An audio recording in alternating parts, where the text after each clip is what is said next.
button and let's watch what I say. Okay, the world is beautiful, the plants are awesome, the sky is blue, I and recorded what you said before. and, uh, and, and the world is nice, and everybody's wonderful. Okay, so with that, let's start talking about aromatic chemistry. Okay. I'm really proud of your color camera, Hannah. Enjoy it. All right, my screen looks good. Zoom hasn't screwed up anything. All right, let's go. Um, I feel like having extra classes during the weekend. Should we do that? Should we like? No, I don't know if I can do that right now. It's all on Zoom, that's why.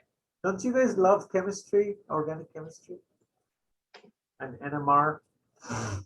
All right, aromatic chemistry. I'm gonna cut the fluff as much as I can, and just get to the point. So this is Chem 128B, and this is 42221.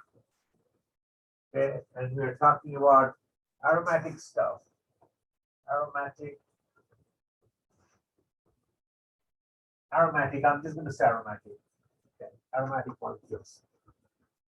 So aromatic chemistry, petroleum, blah, blah, blah, refluxing, boiling, different things come at different boiling points, and something came out at 70 some degrees. Anybody knows the boiling point of benzene? It's 76, 77, 78, something like that.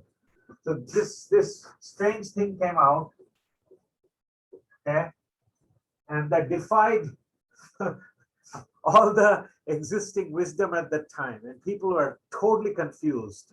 They knew that it's got some double bonds, but then it didn't behave like a normal double bonded species.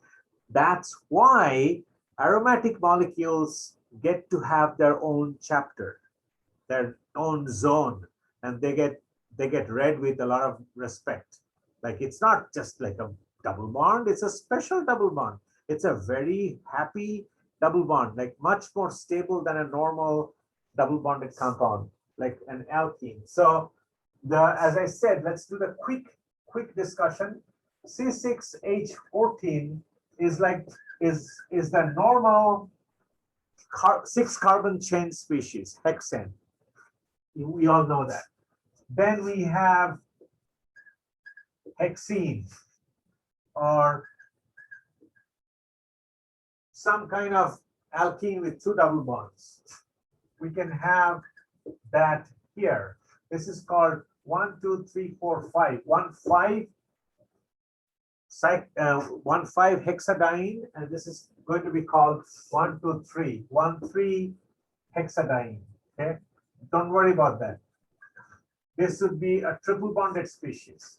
So all these guys with 1 or 2 or 3 double bonds, their behaviors are very similar. Even when you have cyclohexene or cyclohexadiene, 2 double bonds. So each of these molecules, if you react it with bromine, you have seen this chemistry before. Each of these molecules, if you react it with bromine, I'll just show one. You have seen it before. They will change the color of bromine from red to colorless. This guy is not red, this guy is colorless. Okay, and same deal here. Same thing will happen here. This is what we used to write. I don't know if this is British. If this sounds like really strange to you, it's like same thing happens, like colorless, colorless, colorless. Instead of saying that, I write do. We used to write do. That means same. I don't know if I'm confused. After making 2 intercontinental trips, I'm extremely confused right now. What's American and what's British, and what's in the middle, Yeah. like Indian English. America has just the O, I think. I think British is OU, but I've seen both spellings multiple times. Okay, thank you. So they all turn colorless, right? So when you see something like C6H6, and even though people are confused about exactly how it looks like, they thought that, well, if we do this, it should become colorless. The red color of bromine will become colorless. Well, that was expected. That didn't happen. It stayed red.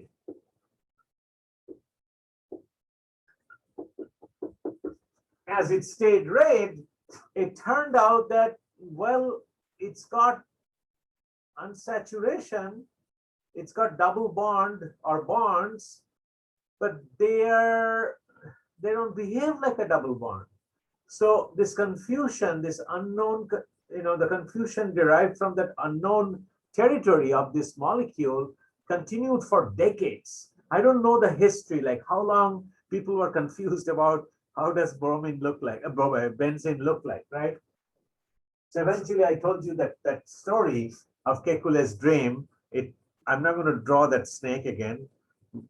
Some of my students and friends came over yesterday and they were making fun of me for doing jibber jabber with you guys. I'm like, this is not nonsense. It's actually history of aromatic molecules. So they thought I was just talking rubbish with you. Okay. So eventually, one reaction worked, and in those days it was not as bad as alchemistry, but somebody probably had like bottles on their shelves, and they said, well, bromine and this strange molecule are not reacting together. This reaction doesn't go. What if we add something else in there? And what did they add? Well, they added this. They had bromine, and on top of bromine, probably I am not being disrespectful to those old chemists from more than 100 years ago. I'm really not being disrespectful. All I'm saying is that they probably had it on their shelf, and they're probably adding Monday I'm going to add that, Tuesday I'm going to add something else. So they added this species, and that thing was iron tribromide. Iron like chlorine, iron like boron and aluminum has 3 electrons in its outermost shell. So it's also a Lewis acid. Remember that. Okay. So this is on the side. I go all over this is boron. This is aluminum, 3 electrons. Iron is the same way. 3 electrons. It's got D shell electrons, and that's a mess. Whenever you deal with something with D shells, it's usually a mess. Not mess, but it's very complicated. Organic chemists get very confused when it comes to dealing with D shells, or like Heisenberg uncertainty principle. Michael is probably laughing right now. Okay, so that's what it is. So BH3,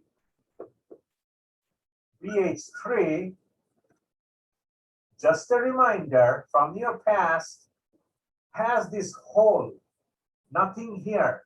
So it's a Lewis acid. It can accept electron pair. Not Los Angeles, but Lewis acid. Similarly, oh, that's too far. The electron cannot be detached. So similarly, if you have aluminum trichloride, it's also has nothing here. So this is also a Lewis acid. It can accept electron pair. Iron tribromide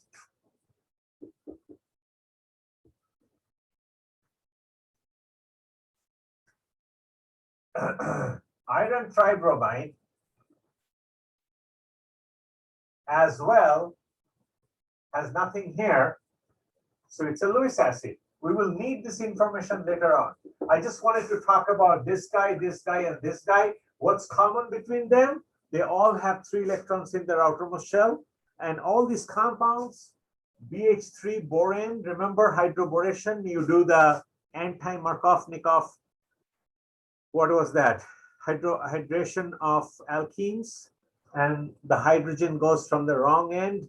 And Professor Markovnikov, a Russian scientist, I believe he got Nobel Prize. He would be very unhappy, like, oh, it's going against my predicted path. So when you use that, the hydrogen is dumped on the wrong end of the double bond. Not wrong end, but then, you know what I'm saying. So when you add iron tribromide, let's use this color. Maybe I'll just use this color.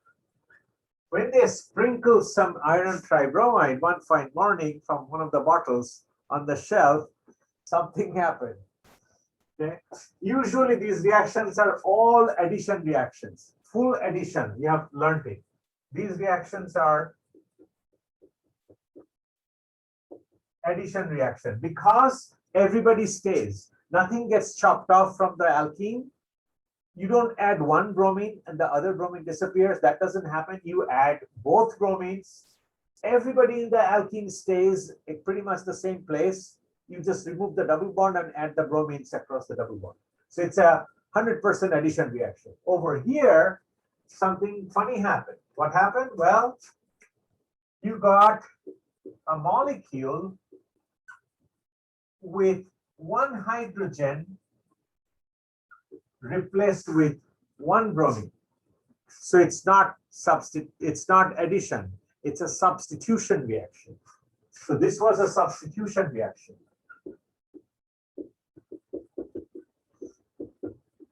So the next morning, the chemist probably went back and said, what I'm going to do today, let's see. I'm going to do the reaction on that product, whatever I got yesterday. I'll do it one more time and see what happens. Okay. It probably took more than a day. I don't know the timeline at that time. So they did the reaction one more time. Oh, I wish there was a magical pen that would allow me to switch the color tip quickly. I think there is something that exists with this sort of things. So they tried the reaction second time. Something happened again. One more hydrogen disappeared and a second bromine came in. They probably started scratching their head and they probably lost more hair. Okay. So this probably the same chemist said, I'm going to try it one more time because I'm extremely bored. My horse is not feeling well, so I can't go for horse riding. My chariot needs some balancing. So, I'm just going to go back to my lab and try something else. So bromine and iron tribromide one more time. I keep writing FeBr2. My wife would be extremely upset. Shantanu, you have forgotten everything. That happened. Okay. They tried it one more time. It didn't work. Okay. So this was it. So the bromine could be added one at a time, substituting one hydrogen at a time, 3 times. 2 times. 3 times. 1, 2, 3.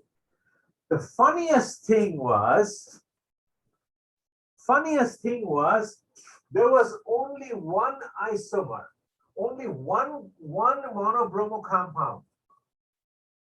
I'm just going to write down one, only one. This guy was only one. This guy, there were 3 of these.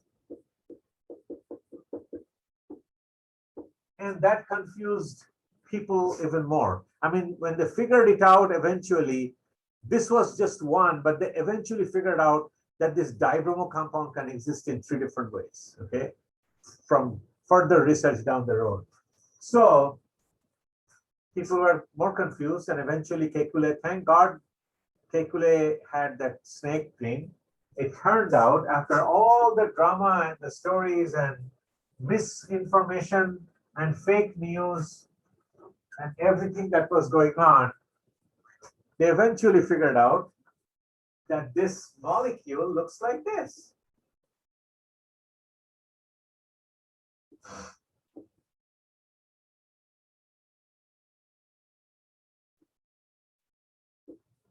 I'll just make it a little more colorful with 3 different colored double bonds.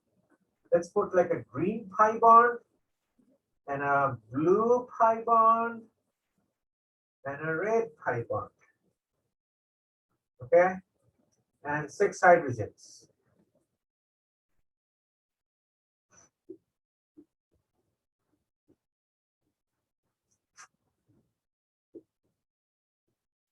Okay, that was benzene.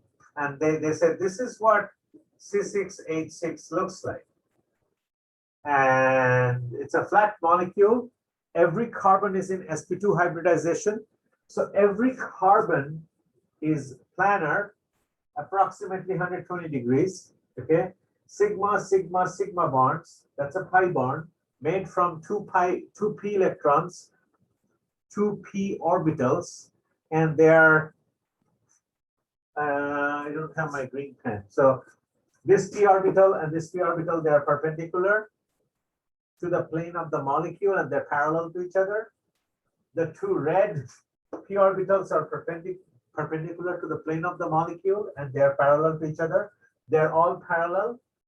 And the 2 blue p orbitals, they're also perpendicular to the plane of the molecule and they're all parallel, like 6 poles. 6 poles, and the electrons are running around.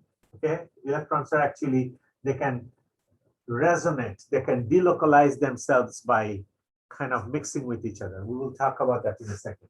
Okay, so this is benzene.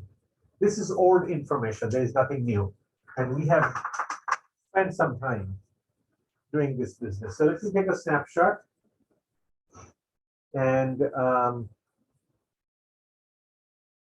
sorry, I'm blocking the camera. Take a look at it. There's nothing much to like grasp from here. This is still kind of the history of aromatic molecules, but I'll pause for like 30 seconds.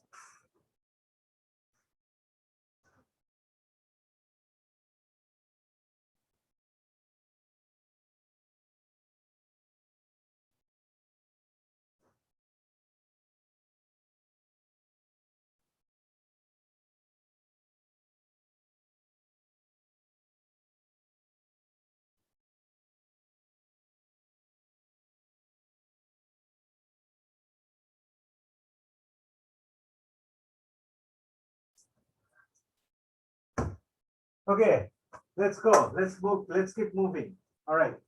So what's the deal with aromatic molecules? Why do they not belong to the molecules with the molecules like alkenes, regular alkenes? What's wrong with these molecules and this sort of molecules? Well, in order for a molecule to be aromatic, certain criteria must be met to give them that extra stability. Obviously, this guy doesn't like to react with bromine because of some reason, because this double bond is more stable than a regular double bond. So this double bond is much more reactive, much more unstable, less stable than that. More stable, less reactive. Okay, more stable means less reactive. Less stable means more reactive. They're inversely proportional. It's true with human beings too. Think about it. Okay, so this is still kind of like the introduction to aromatic molecules.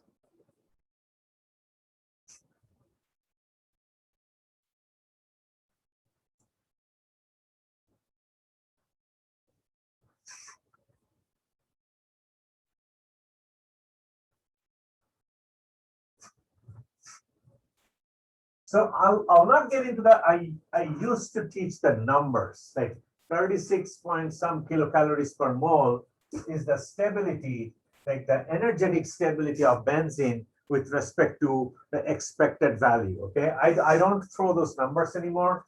I really don't know if that's going to be any good anywhere sometime in your life. So I'm going to assume that it's not going to be so important. hopefully in your MCAT or any other competitive exam, they're not going to ask you about that. I think it's like 36 kilocalories. But I'm going to skip that. I'm just going to give you a very general idea about what's going on with benzene, and then we're going to switch to some other rules and regulations for what it needs, what a molecule needs to fulfill which criteria to be aromatic. No math. Okay. So if the y-axis represents energy in general, if this is just a very qualitative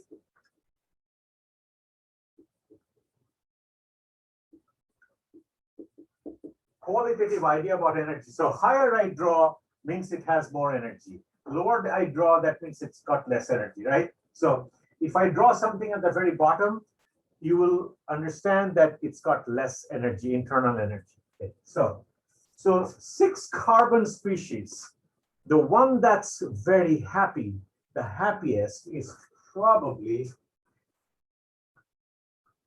hexane. If you put a double bond, it's a little more energy. And this energy, that's say delta E1, then if I put 2 double bonds,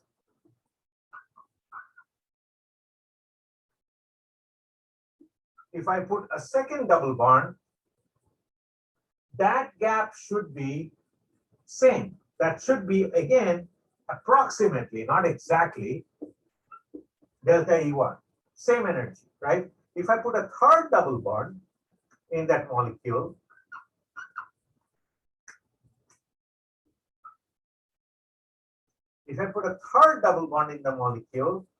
it'll again go up by approximately delta E1. Okay? Every time you add a double bond, a pi bond, you destabilize the molecule, you increase that energy, the instability of the molecule, internal energy of that molecule, and it goes up by same increments. Is that making sense? So for a straight chain molecule, 1 double bond, second double bond, third double bond, it goes up by approximately the same amount, okay? Not the same scenario when it's a cyclic molecule. When we have cyclohexane, okay, I deliberately drew it slightly higher than hexane because once you bring in some, like reduce its degrees of freedom, you increase its entropy, decrease its entropy, so its energy goes up, okay? Entropy is always trying to go up by increasing randomness. The randomness is less here. Degrees of freedom is more for a open chain molecule. It can tumble, toss, and rotate, and do whatever it wants. All right, so this guy is here. Whatever that energy level is. I'm going to stick a second double bond, first double bond, sorry. Okay, let's put a double bond here.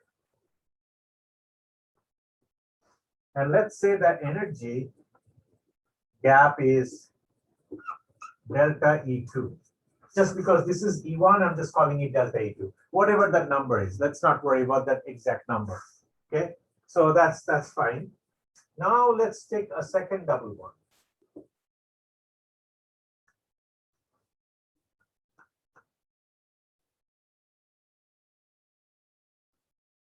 And you expect it to go up by, again, approximately delta E2, right? Cyclohexane, 1,3-cyclohexadiene. I'm going to just write it down just for the sake of it. Cyclohexane, cyclohexene, and this is called 1,3-cyclohexadiene. I'm not going to ask you about that nomenclature, so don't freak out. Well. You put 3 double bonds now. That's too wide. That's not acceptable. Okay. 1, 2, and 3. You put 3 double bond, and I guess you can call it. We could have called it.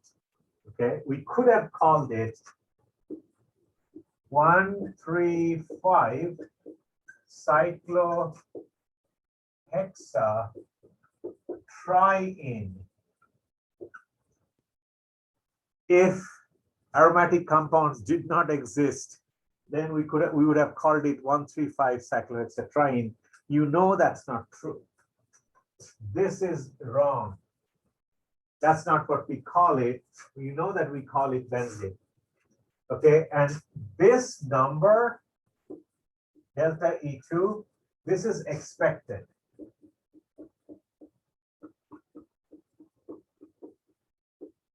Okay, that turned out to be wrong. This number is wrong. The real energy level of this molecule is down below. Okay, so I'm going to say that this level is expected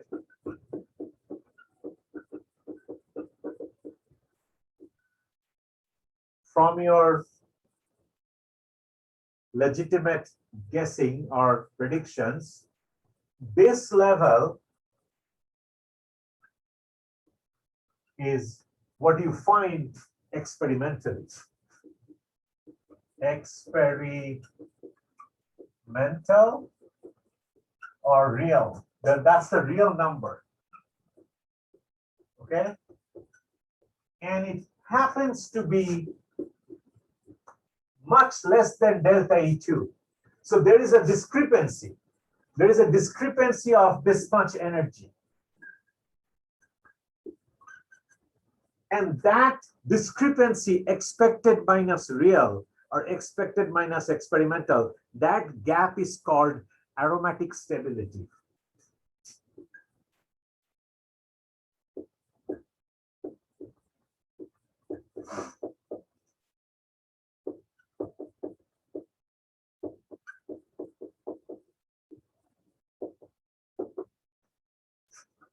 That's why we have dedicated 2 or 3 chapters in a textbook of organic chemistry for aromatic molecules.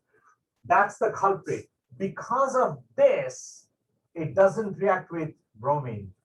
Because of this, it doesn't do addition reactions. Because of this, in the NMR spectrum, we get those peaks at some weird downfill shift, not like a double bonded downfill shift, much more downfill than a double bond. We talked about it in the recent past. Okay, so that's the discrepancy. Now, why does it happen? I'll tell you, I'll kind of cut short the journey. I'll tell you like about the destination. Like, because this molecule can do this, it happens so that the molecule is very stable and very unreactive. Okay, what's going on here? Okay, so when you have benzene, for any aromatic molecule, okay,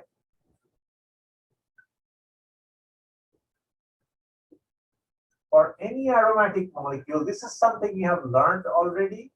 For any aromatic molecule, I should at least color them in different colors. I don't have to color like use 3 different colors, but let's let it be like red so that you can see the pi bond.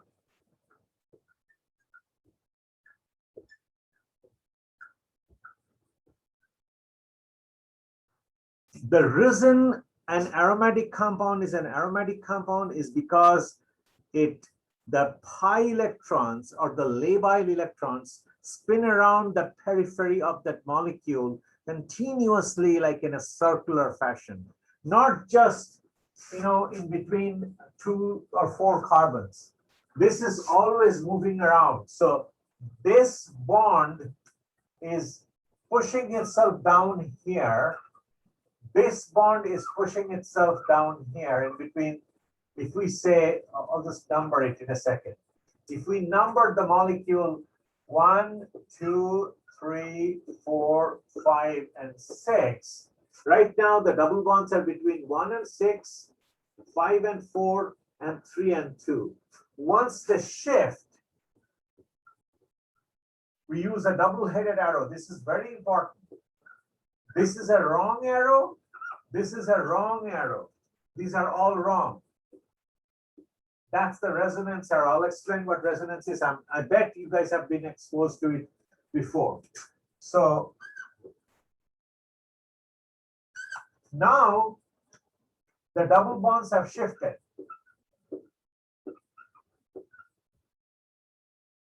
Now the double bonds are in between 1, 2, 3, 4, and 5, 6. Each double bond, each pi bond has 2 electrons. Where are those electrons coming from? They're in unhybridized p orbitals. Let's say pz orbitals. If this is xy plane, the pz orbitals. Okay, 1 pz orbital, 2, 3, 4, 5, 6. 2 of them are, I was going to say collaborating. They're not collaborating. They're just making a bond. What is this going on? Okay, give me a second. This is the autocorrect program. Like it's looking for spam and other malwares, but then sometimes the app itself screws up things in my computer. Okay. So that's what is happening.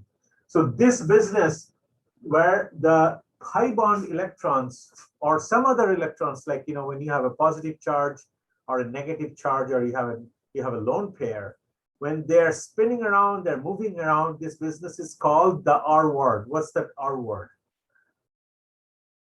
Resonance. Resonance. So this is resonance.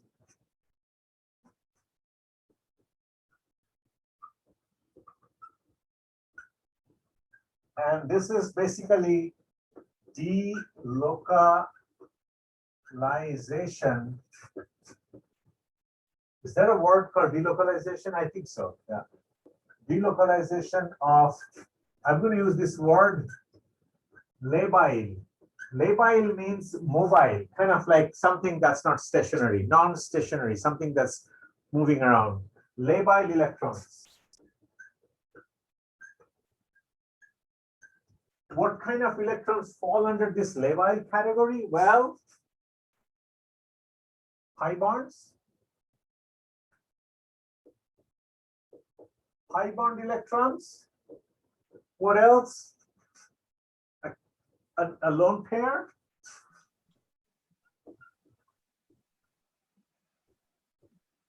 What else? Well, a carbanion, C minus.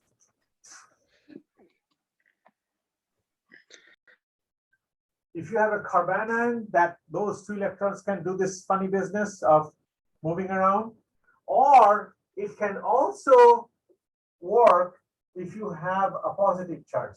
Positive charge means it doesn't provide with the electron pair, but it can act like a sink.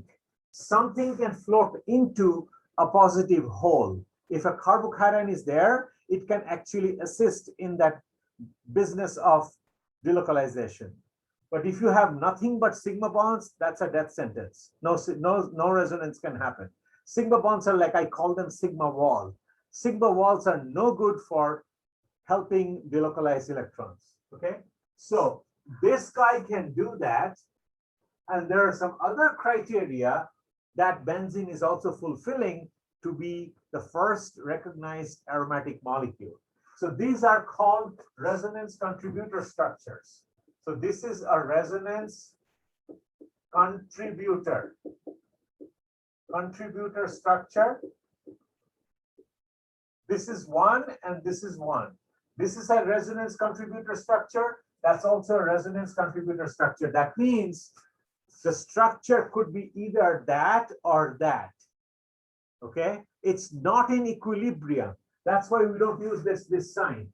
Equilibrium means you can isolate this structure and it will look like the double bond is in between 1 and 6, 2 and 3, and 5 and 4. And then you can also isolate 50% of the other resonance, other molecule where the double bond is between 1, 2, 3, 4, and 5, 6. You can never do that. However, the evidences and the experimental data will indicate that the structure can be like this or structure can be like that. The final deal, how benzene behaves, that behavior is contributed by both structures. That's what it means. So this means the double-headed arrow means no atomic movement, no atom, no hydrogen is shifting, no oxygen is moving around. Only thing that's moving around are the electrons. That's all. So resonance does not mean that carbon-carbon bond is breaking, hydrogen is shifting from 1 to 3 or 1 to 4, nothing like that. No atomic movement whatsoever. Only electrons are moving. What kind of electrons? Pi bond, lone pair, negative charge, or positive charge. They're involved. There is no electron in positive charge, but they can move into the hole. There is another term called resonance hybrid structure. Hybrid structure basically gives you an impression of both contributors or 3 or 4 contributors. Okay, if you have 7 contributing resonance structures, then the hybrid structure should pretty much entail the properties of all 7. So what does the resonance hybrid structure look like for benzene? Pretty simple. That's it. So that's benzene structure. Sometimes it's not drawn with this line. Sometimes it's just done with a solid circle. So this is called resonance hybrid structure. This guy or this guy. I'm going to take a snapshot and erase the board. I'm not going to explain it, like there's not much to explain here. Okay, sorry, I'm blocking the camera again. Okay, let's get moving. You guys get it? Every time you add a double bond, energy goes up, pretty predictable. Every time you add a double bond, energy goes up. Well, when you add the third double bond, something sketchy happens. It doesn't go up as much as you expect. You think it goes up here, it actually doesn't. It's actually more stable than you expected. And that's happening because of multiple reasons. One reason is that electrons are spinning around, like around the periphery. I use a monkey metaphor. I'm not sure if I'm going to do that with you guys or not. Okay. Maybe I will. Because the metaphor sometimes stretches my talking. I like metaphors more than real stuff. But I don't like fake news more than real news. Metaphors are real, it's not fake.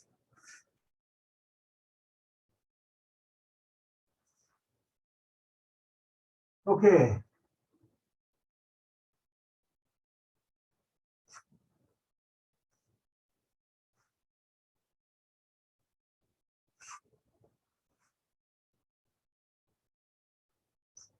Okay, what makes an aromatic compound? What's so special about aromatic compound? What are the rules and regulations? Well, let's check them out. If we can cover that, and if we can cover some of the basic reactions and the first reaction today, the mechanism, that would be awesome, but I'm not sure if that's going to happen. Let's try it. So no metaphor, no distraction, Shantanu. Stay focused. Not easy.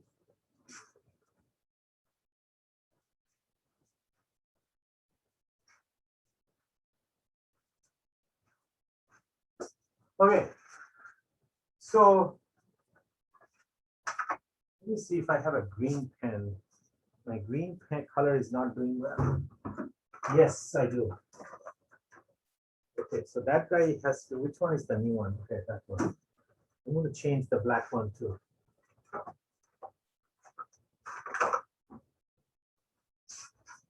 Okay, so aromatic rules. Ah, it looks great. Aromatic rules. I think it needs to be broken in. Okay, aromatic rules. Let's get started. Aromatic rule number 1.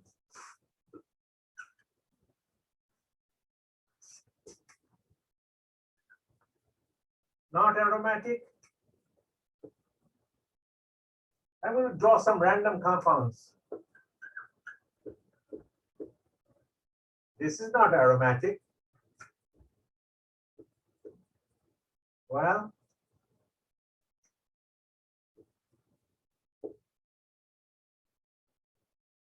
this is aromatic. Okay.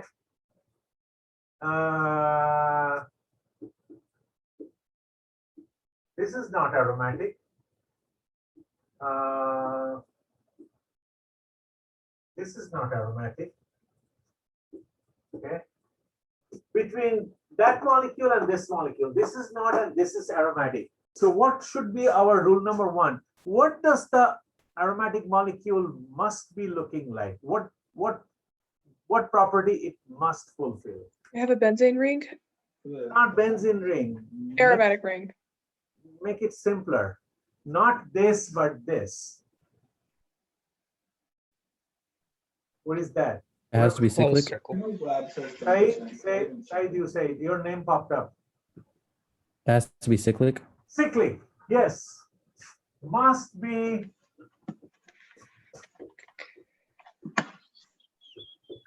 cyclic.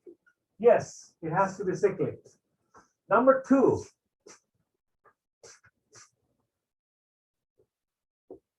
This is not. This is not.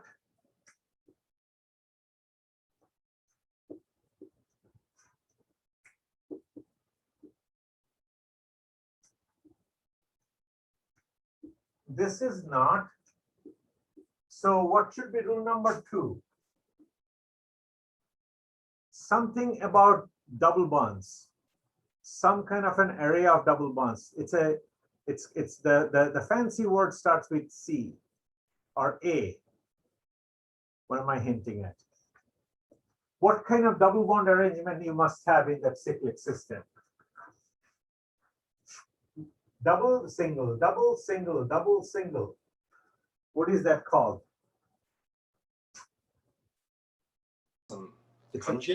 Conjugate or alternate double bonds, right? Either way, one is more professional, one is more straight. So I'm going to say conjugate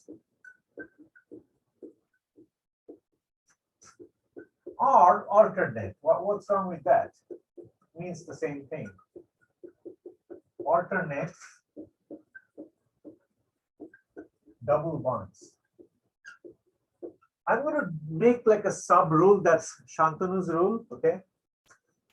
That sub rule says it's easier for you to kind of fathom.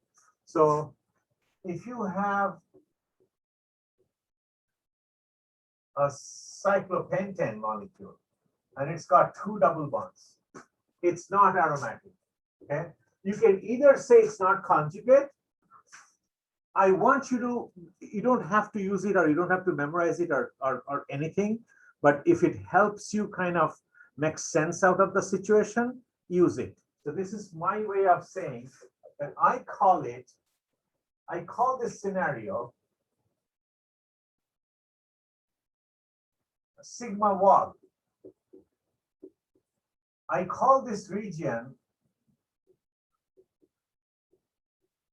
See, when I'm not conscious, I can write sigma. When I'm very conscious, I screw up. I did it kind of like second nature, by muscle memory. Okay, why do I call it a sigma wall? Well, that's a sigma bond, that's a sigma bond, that's a sigma bond, that's a sigma bond. You are out of luck, my friends, for resonance. These electrons, these labile electrons, otherwise could have spun around, but this is a wall. This is a concrete wall. They can't spin around here.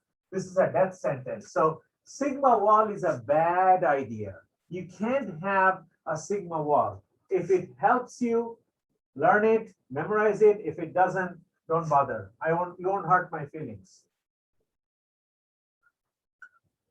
No sigma wall. Okay? Third, that's kind of like the same rule. It says the same thing. Next, brand new green pen. Hello, green pen. How are you? We just wished good luck to that dead green pen. Okay. Sometimes when you talk to your inanimate objects, you can either be called a lunatic person or it might bring some joy and happiness and peace. They don't talk back to you, you know? It's kind of fun. I'm not crazy. Next, this is bad, but lone pair, I'm just going to write down. Sigma wall is no good. This is bad idea, but having a positive charge or a negative charge or something with a lone pair or lone pairs may work. Okay, so negative charge or positive charge or lone pair or lone pairs on elements like nitrogen, oxygen, silicon, phosphorus, whatever might work.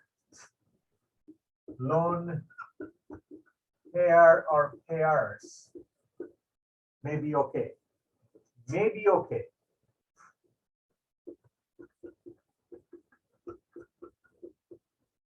Okay. What do I mean by that? Well, what if you have something like this? You don't have a sigma wall, but you have plucked the proton and you created a hole. Let's say you plucked the proton, you cut the bond here, and you left the electrons here. So in this case, you created a negative charge. You could have taken the whole hydrogen with the electron pairs. You could have removed this as a hydride and left nothing for that carbon. That's also another possibility. What if you did that? Then you will create something else. Then you would have created a positive charge.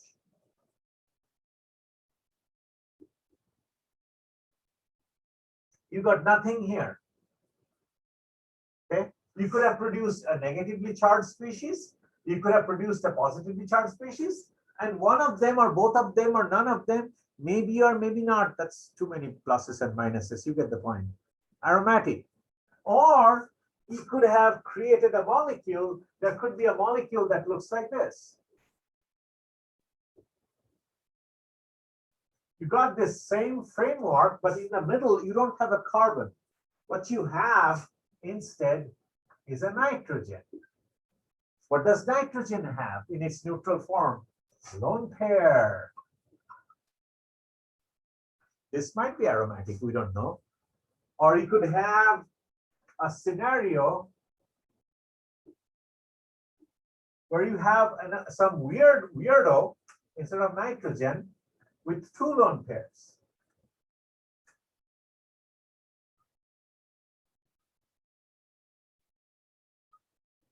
This guy could be lone aromatic too. We don't know. We don't know about any of these four species.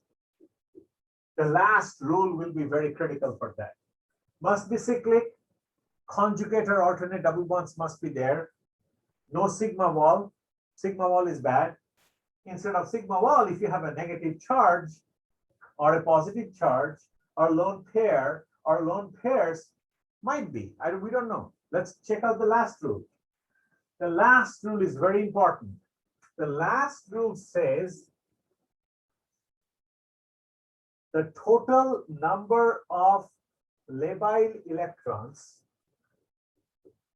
total number of labile electrons must be written in a formula. Okay, number of electrons should be written as 4 multiplied by, I have to dramatize it a little bit, 4n plus 2.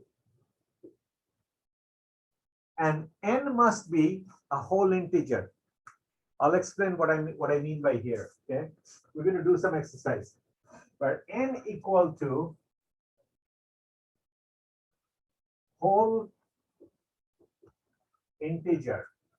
What does that mean?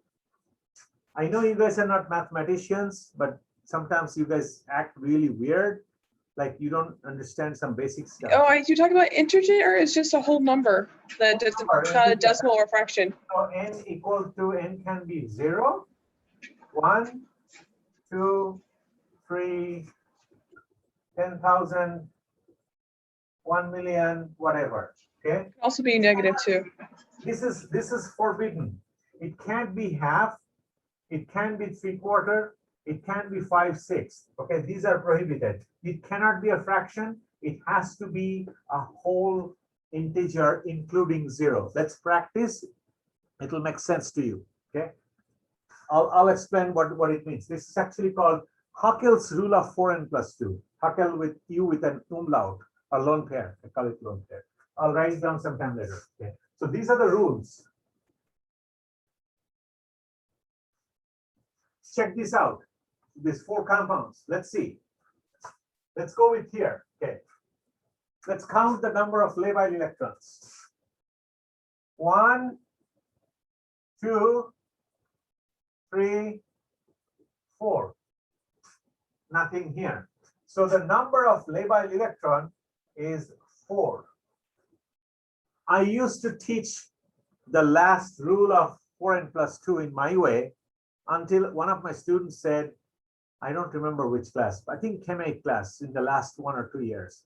She said, Dr. Maita, why don't you, whatever the total number of labile electrons is, and write it down as equal to 4n plus 2 and figure out what the value of n is. If n is a whole integer, not a fraction, then it's aromatic. If it is not, then it's not aromatic. And that somehow sat better with my students since then. So I thank her. Unfortunately, I don't remember her name right now. So let's check it out. Okay. So this guy's labile electron number is 4. Let's write 4 equal to 4n plus 2. Okay. That means 4n is equal to 4 minus 2. That means 2 is equal to 4n. That means the value of n is 2/4. It's not the Home Depot stuff we were talking about. Half. N cannot be half. If n cannot be half, not aromatic. I'm going to pause for 30 seconds and make sure that you guys understand. Okay, I need to tell my computer not to mess with finding compromised data like social security number and stuff like that. No one is looking at this causes more pain than assistance. Okay. So all you have to do is come up, find n. If n is an integer, then you basically have an aromatic compound based using that formula. Yeah, let's slow down. Let's go one at a time. This particular molecule, you guys should know what labile electrons mean. We're going to go through all the 4 examples and more examples. Okay, so it'll be clear. So how do you know how many electrons does it have? Well, look at the number of double bonds. Each double bond 2 electrons, right? 2 plus 2, 4. So 4, you just write 4 equal to 4n plus 2 and calculate the value of n. N is turning out to be half. N cannot be half. N has to be 0, 1, 2, 3, 4, 5 whole unfractioned integers. That there is no such word called unfraction. You get the point. Okay, so this is not it. Just hold off for a second. Let's calculate, figure out that last rule for this guy. How many labile electrons? 1, 2, 3, 4, 5, and 6.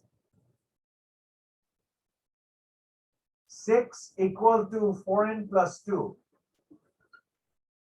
4n is equal to 4. 6 minus 2. Therefore, n equal to 1. Aromatic.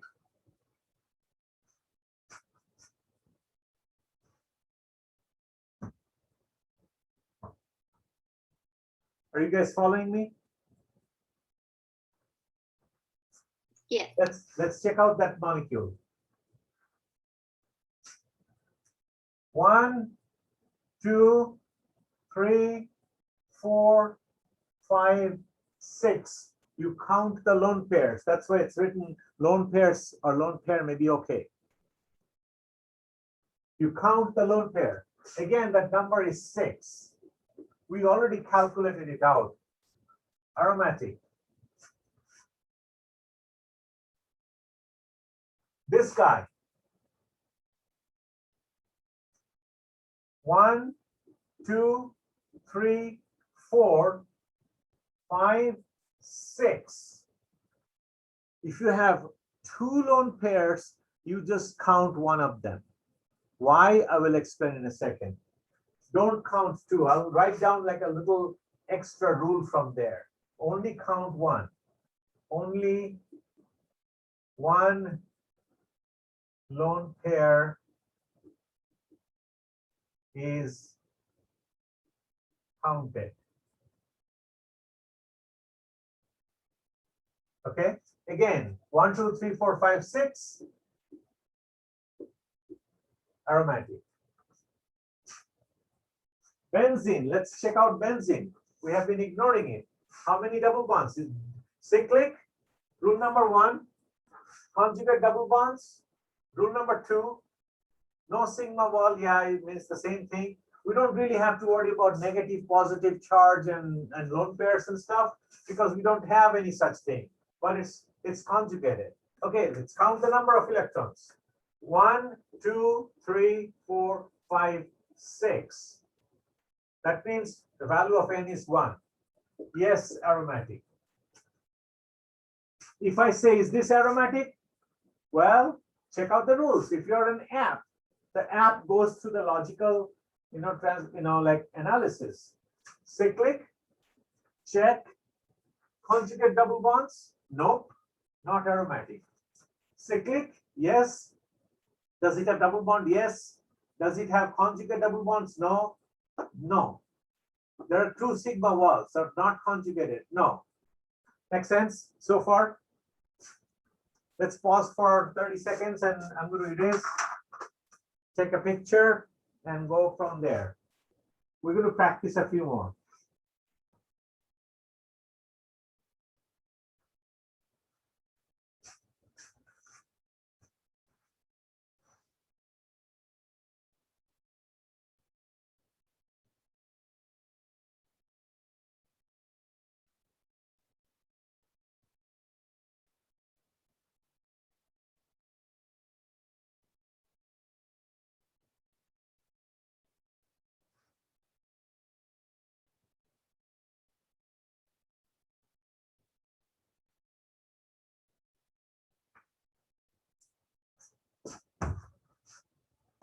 Looks good.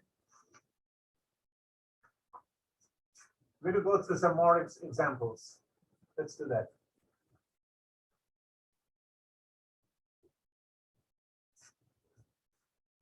Just a very quick ones. And I want to talk about a few reactions. Let's see if I can cover it today.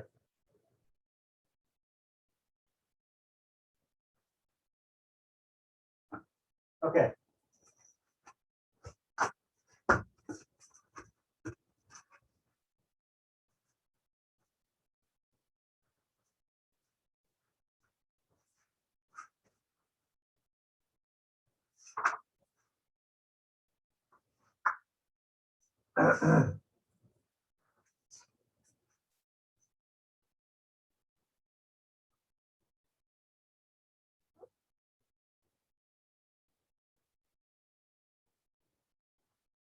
Is this aromatic or not? Can you guys answer that question and kind of go through the rules? Let me have one victim. Somebody volunteer to lay your neck under the guillotine. I'll try it out, but I have to think about it first. Let's go through the, you don't have to think about it, just go through the rules. Rule number 1, is it cyclic? Yes.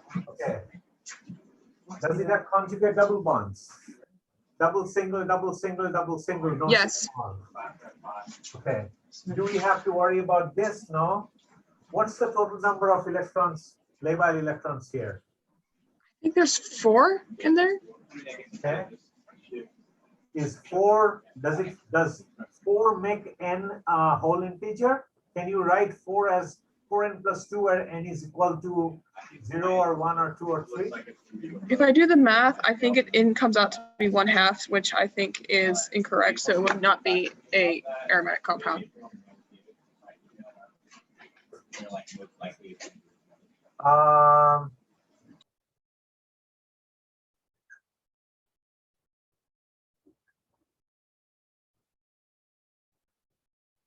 The stop sign. Is the stop sign aromatic?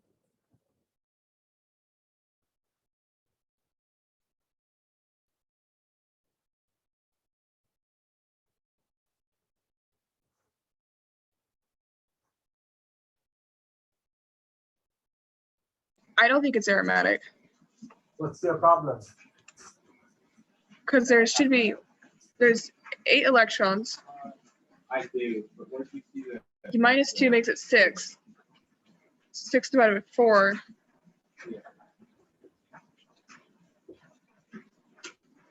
Oh, the. Yeah. Not aromatic. So if you cheat the system, 4n plus 2, right? When n equal to whatever, 4n plus 2. Yeah, let's do the math. When n is 0, 4n plus 2 is 2. When n is 1, 4n plus 2 is 6. When n is 2, 4n plus 2 is 10. When n is 3, 4n plus 2 is 14. So you see the progression is going up by 4. So 2, 4 is not, 6 is, 8 is not, 10 is, 12 is not, 14 is, 16 is not, 18 is, 20 is not, 22 is. So you can remember it that way too. But if I ask you to justify, you will have to explain that 4n plus 2 rule. Make sense? Let's do another one, a cool one. My elder brother's PhD boss invented, first got this one right. This molecule versus the anion versus this guy without any charge. Let me ask you, is this aromatic? Cyclopropene. Is cyclopropene aromatic with no positive or negative charge? There is a CH2 here. Is that aromatic or not? This guy.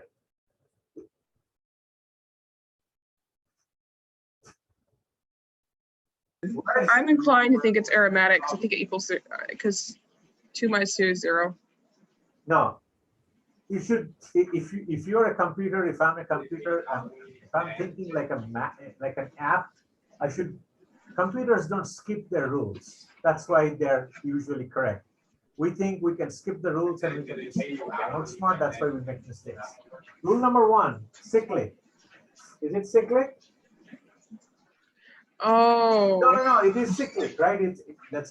Don't jump. One at a time. Is it cyclic? Yes or no? Yeah, it should be It is cyclic. cyclic. Is there conjugate double bonds? Is there a sigma wall? Yeah, there is. Oh, they're all different. That's a sigma wall. Or is it packed? It's not. Don't waste your time figuring out the number of electrons because it's not conjugated. Okay, don't waste your time on that. Is this cyclic? Is this aromatic? The one with the negative charge. How many electrons does it have? Somebody else who has not spoken today. Count the number of electrons, labile electrons. How many electrons? Should we count some labile electrons in this region? Volunteer, please. Yes. How many here in the double bond region? 2. Okay, 2. Anything else? Yes. Yes. 4. Yes. No. What about this guy? 1, 2. Let's look at the other rules. Cyclic, it's conjugate. There could be a problem, but well, look down here. Positive charge may be okay because the double bond can dump into this region. So the electrons can spin around. So this is fulfilling other rules. How many labile electrons? 2. Is 2 a legitimate number of labile electrons? Can it be an aromatic molecule? What do you guys think? Juliana? I think that it can be. Yes. Be confident. Give me an Yes, it answer can whether be it's right or wrong.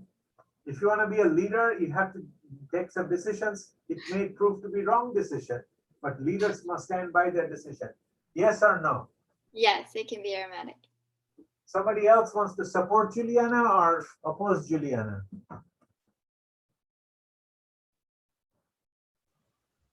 Who wants to join? I want to ask a question. No question. Support Juliana or not support Juliana? I think she's correct. Anybody else? One more person. Yes, Yeah, sir. I also think it's correct. Okay. Yeah, it is aromatic. Hannah, I'll hold off on your question.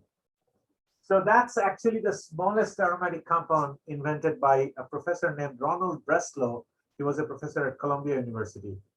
And he almost got Nobel Prize, but he missed it for some really bad thing that happened in his lab. Somebody fudged data and pretty bad. Okay. So one other molecule, I don't think I can start talking about aromatic chemistry yet. We'll have to spend that Tuesday, unfortunately. And Thursday and following Tuesday will be carbonyl chemistry. Not much time. I usually like to spend more time than that on carbonyl chemistry, but this is life. Okay, let me just show you another molecule. Okay, like when you count the lone pair and when you don't count the lone pair. Okay. We already saw this molecule.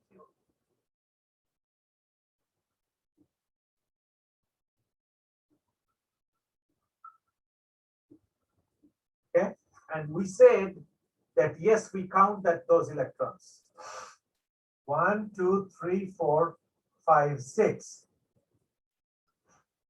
And we said, yes, this is aromatic. That's what we said. What if you have a nitrogen in a slightly different way? This nitrogen is in this form is sp3. The way it's drawn, okay? If you have a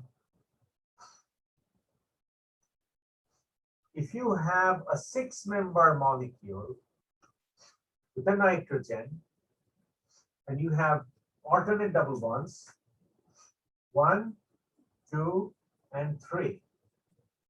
This electron, this electron, this electron, they belong to nitrogen. There is a lone pair.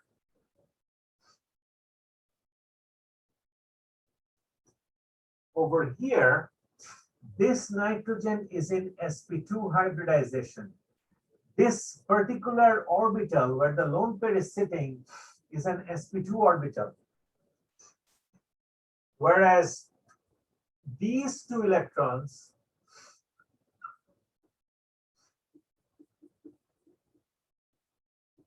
are in an sp3 orbital, slightly angled, 109.5. Okay. In order for this guy to be delocalizing with the double bonds, it can do that because it's at an angle. This sp2 orbital is planar. It's not part of that poles. These p orbitals,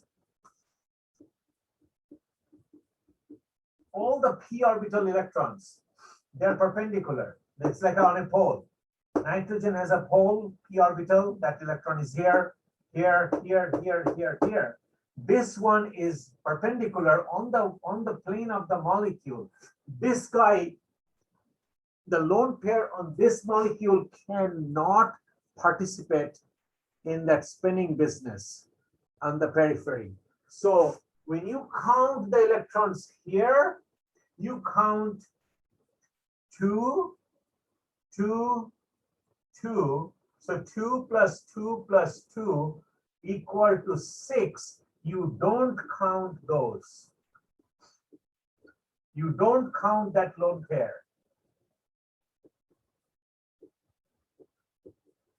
Okay, and therefore 6. So it's good. It's aromatic. How do you, if you ask me for a quick answer, lone pair, when the lone pair is on sp3, you count. When the lone pair is on sp2 something, you don't count. Write that down because that could mean like few points on Tuesday of not next coming week, but next week. I think we have to stop today. I already took up some extra time. So I'm going to take a picture of the board. I'm going to make the video available and the pictures available. Have a good weekend, and I'll see you guys. I'm almost done with grading. Once I'm done with Canvas grading, I'm going to go back to the submitted exams on email. I'll start grading them. I should be done as soon as I can. I'm trying to finish it by tonight, but whenever I say something, it gets jinxed. I can't make it. Okay. Sorry, I'm blocking the camera again. I have a question about the sigma bonds, because in your example, I want to get that straight because I feel like you got confused by that. Okay, sure. I mean, if you guys want to stay, you can stay and listen to the conversation. Hannah, you don't mind if I don't stop the recording, right? Oh, no, I'm fine. Okay. You guys can stay. Those of you who are hanging up, have a good weekend. See you on Tuesday. Yeah, Hannah, go ahead.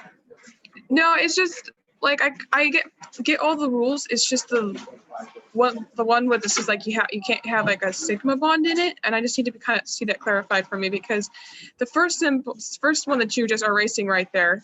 No, hold on. I'll redraw it. I just want to clean it up so that it's not too scattered.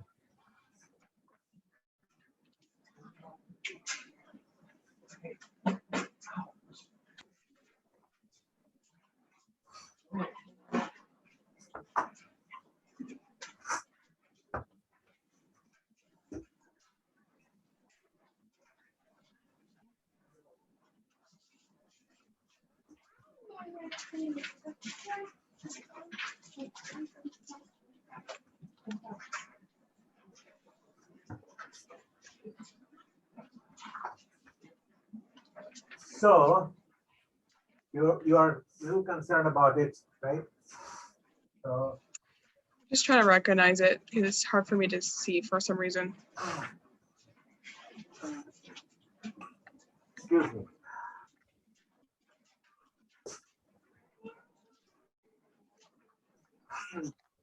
This molecule. Excuse me. Some special, excuse me, some special flowers blooming. I have no idea. Late afternoon flowers. Okay. What I meant by sigma wall, you can forget about the sigma wall and you can still survive. Okay. Rule number 1, cyclic. Rule 1, check.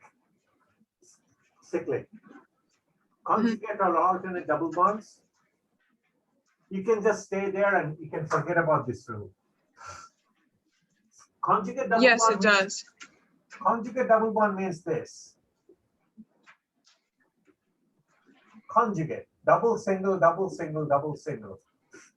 Double, single, double, single, double, single, double, single. That's conjugate. This is Well, conjugate. it has one in there, but yeah, it does actually have that. But yeah, listen, this is double. This is single. Single, double, single, double, single. There are two single bonds adjacent. So that's a problem. That means it's not conjugate. Okay. Got it? So this means not conjugate. So how were you able to make the other ones as, how are the other triangles to become more aromatic? Or maybe I missed that. Well, I said that It had charges on them. Like how do you get charged? Would that change that? because I didn't talk about it, because you need to have the labile electron spin around the periphery of the molecule. You can't do this. This is not legal. This is not possible. This doesn't happen. It cannot happen physically. This double bond cannot float in here. However, if you have a system like this, the electrons can float around. 1, 2, 3, 4, 5, 6. If you have a negative charge, you know what can happen? The lone pair, the negative charge can move in here. This electron pair can move up here. And then you can have a resonance contributor structure.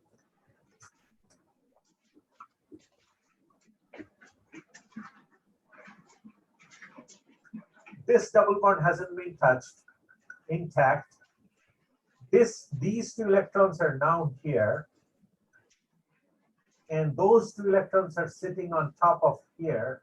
So this guy is actually positively charged, and this guy is actually negatively charged. So that's a resonance. So they're spinning. Now in the next step, this negative charge can move down here in between these two bonds, these two carbons, and this guy can move up here, and it can create another resonance contributor structure. Dr. Mitra, Yeah, the one carbon already has 4 electrons. The molecule stays negatively charged overall. There you go. thank you. Michael is going to take over from now. Okay. Thank you.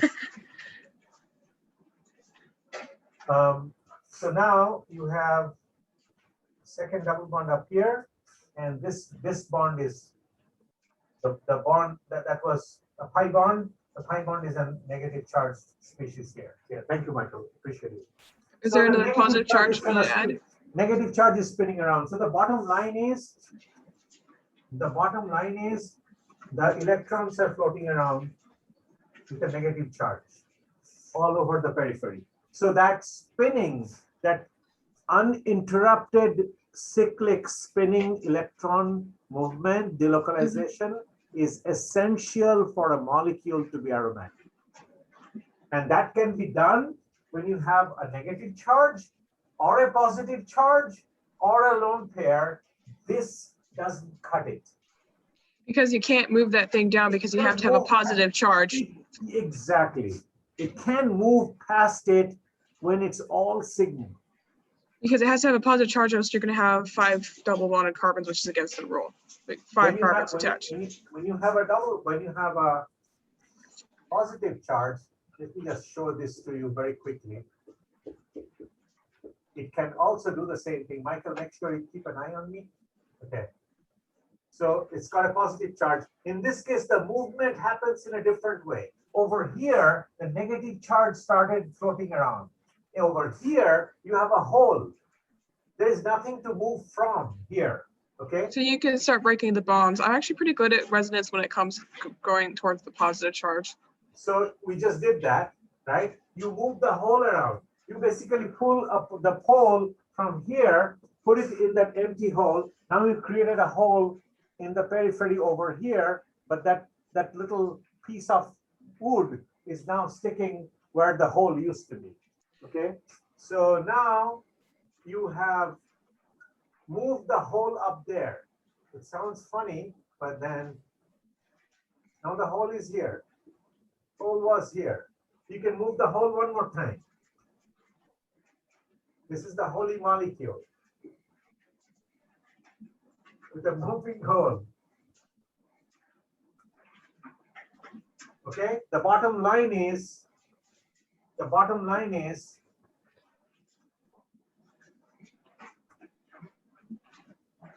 positive charge spinning around.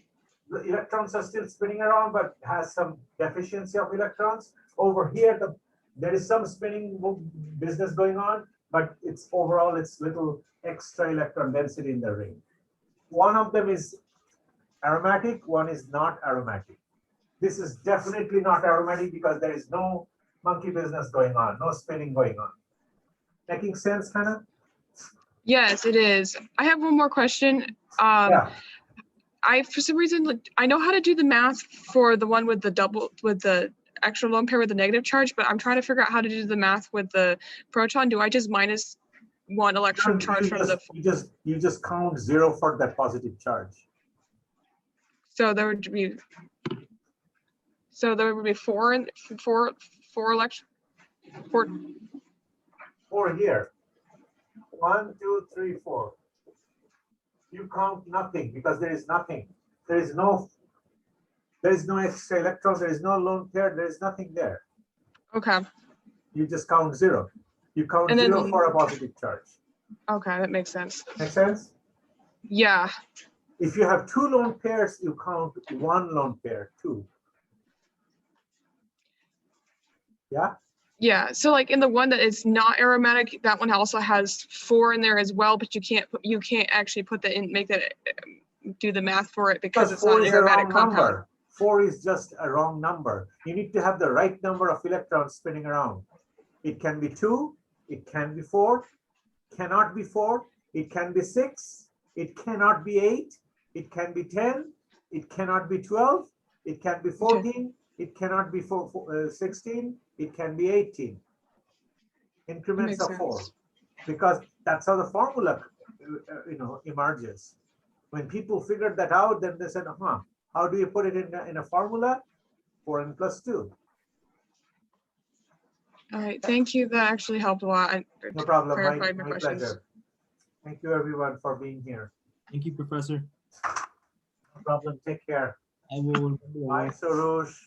Bye, Saeed. Bye, Michael. Bye, Hannah. And bye. Bye. Hey, Dr. Mark, to talk to you? Sorry? Anybody else wants to talk to me? Yes. Can you? Oh, my wife is like, something start. Your voice is kind of sounding very wavy. Do you want others to run away before we talk? Or anybody else has any questions? I was gonna tell you if you can ask us questions on the exam about the roll call food. Oh yeah, don't talk about food. I'm actually very hungry right now. All right, Professor. I'll talk to Bye, you. bye, Sarush. Take care. Saeed, you're okay, man? Yeah, I'd prefer in private. I'm gonna leave. I'll see y'all. Bye. Bye. Yasmin. Yasmin, what's up? Yeah, actually, I want to. Yeah, Yasmin can say, but Yasmin is sleeping. She's a far. can you stop the recording, please? Yasmin, are you there? She can stay. Yes, Dr. Mitra. How are you? Turn on I'm your good. How are camera. you? Turn on my camera? Are you a human being? Yes, I am. I just look like a mess right now. My hair's crazy. It doesn't matter. Who cares? I mean, I'll look, turn it my on if you shirt- prefer My that. shirt is falling apart. I can get thread out of my shirt. See, if I'm not embarrassed about that, why should you be embarrassed? Turn on your I can camera. turn it on if you'd like. Yeah, turn on your camera. Saeed, turn on your camera. Okay, what's up? What's up, people? You look fine. Oh, Let me I turn just on want my to talk to you front about like, camera. Okay, I want to talk to you about the test. yeah. Are you? So we Yeah. took a dishonest path. We did end up working on it together for a little bit for question 3. Okay, you and You want Yasmin to clear that up? Yes. through Just for a little check. bit. No. No, Okay. What do you want me to do about that? I don't know. I was gonna ask you, what do you want to do about it? I really appreciate your honesty. I think that's good enough for me. You know, I'm not a saint, okay? I have done things in the past that I'm not proud about. I know I'm not going to go and tell you about it, but then at some point in life, I think we need to realize that what's the difference between right and wrong. I'm not going to give you a philosophical lecture or moral lecture. I'm not a very religious person. I just believe in being nice to fellow human beings and doing the right things. I think the fact that you didn't go to Chegg, and I kind of knew like what is going on with Chegg and people when their answers are very similar. But I think I'm just happy and I'm with some peace that you guys owned up. That's good enough. I Can we trust actually, that I trust that you guys will be on the right track from now onwards. Please do that. do And you, that's do you all look- that's all I expect from you. As a resolution, I expect that you guys don't have to prove anything to me. All I expect from you is that you doing the right things in the future. Not just here in your personal life, with your parents, in other classes. That's all I expect from you. I'm not going to mark you down or anything. I'm going to pretend that I didn't hear anything from you guys. So all good. okay, and then No can damage, you, no damage done. okay, and then real question, do you have an answer sheet for the test? Because I actually want to know what, I will make the key once I'm done with grading, then I'll post it. okay, and then just a quick reminder, you're still recording, so like when you Ooh. upload this, yeah, make sure you crop it out. Oh I just- shoot, now I have to like figure out how to delete that darn thing. Oh. It's really easy to crop it. You just crop it and just